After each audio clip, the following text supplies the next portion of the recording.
So for clients with special needs, I often get this question, do I need a special needs trust?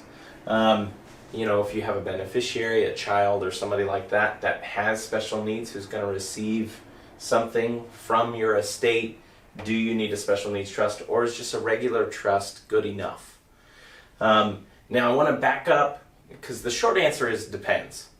But I want to kind of give you some variables to see kind of what might work in your situation. Now this isn't real true legal advice. We would have to look at your individual situation to make a really good determination on that. But I'm going to lay out some factors for you. So first I want to back up. When you distribute from a trust, now if you've seen any of my other buckets, I always call a trust a bucket because you're the bucket holder when you own a trust, and you want to fill your bucket with all of your property. So that's why I call it a bucket. But if you have a trust, you're a bucket holder, right? When you distribute property from that trust to the beneficiary, there's actually 4 different ways to do it. The first way is outright. Okay? So this is most commonly how people distribute property. And this can actually create issues if you have a special needs child. The second way you can distribute property is in staged distributions. And this is usually when you have a younger beneficiary. You might say, oh, I'm going to give them a quarter at 21, a quarter at 25, and the rest at 30. If you distribute property like that, that also can be a time where special needs would be affected. And you might need a special needs trust. The third way is in what we call a continuing trust.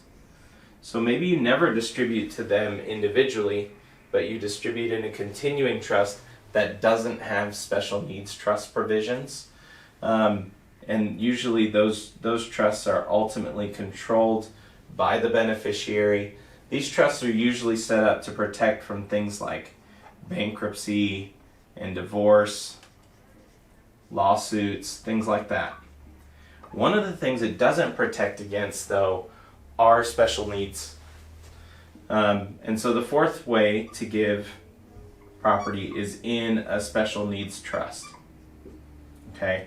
And this protects in a very specific time. So these are the different ways you can distribute property. So I want to lay that out before I talk to you about whether you need a special needs trust. If you have a beneficiary that has special needs, they may need a special needs trust if they're receiving government assistance. Okay? So if you have somebody who has special needs, like I have a son who's on the spectrum, and he's not going to need a special needs trust. He's high functioning. He's going to be able to get a job and things like that. But there are some special needs where your child or your beneficiary may be receiving government assistance. If that's the case, then you're going to want to look into possibly creating a special needs trust. Now, there's 3 different ways to create a special needs trust.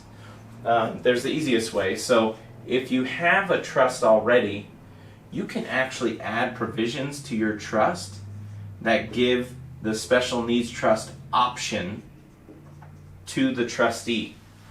And so what I mean by that is you put terms in the trust that say that the trustee is allowed to convert any gift into a special needs trust if one of your beneficiaries is receiving government assistance.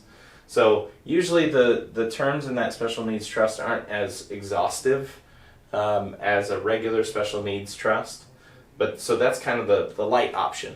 So maybe you do have like continuing trust to protect against all this stuff, and then if the trustee sees, oh, your beneficiary is receiving government assistance, we need to protect it, they can convert it into a special needs trust. The other option is that you make a special needs trust that's a subsidiary to your main trust. Okay? And so that is That's the most common thing that we would do if you have a beneficiary that definitely has special needs, and they're definitely going to need to protect and save government assistance, because then they can receive distributions from the trust and they can receive the government assistance. Now, the third way to set up a special needs trust is to have a standalone special needs trust. So not only do you create your family trust or your personal trust, your revocable trust, but you create a special needs trust here that's independent of this trust. And the benefit of that is if your special needs beneficiary is going to be receiving distributions from other family members. So for instance, if it's your child and your parents are planning on leaving money to your special needs child, you might want to set up an independent special needs trust, because then you can distribute into that special needs trust from your trust, but your parents, for instance, could also distribute into that special needs trust from their trust or from their estate or whatever. But this one is the most secure as far as protecting against being disqualified from receiving government assistance. So really, do I need a special needs trust? It depends on, well, do you have that option for your trustee to convert any gift into a special needs trust in your trust?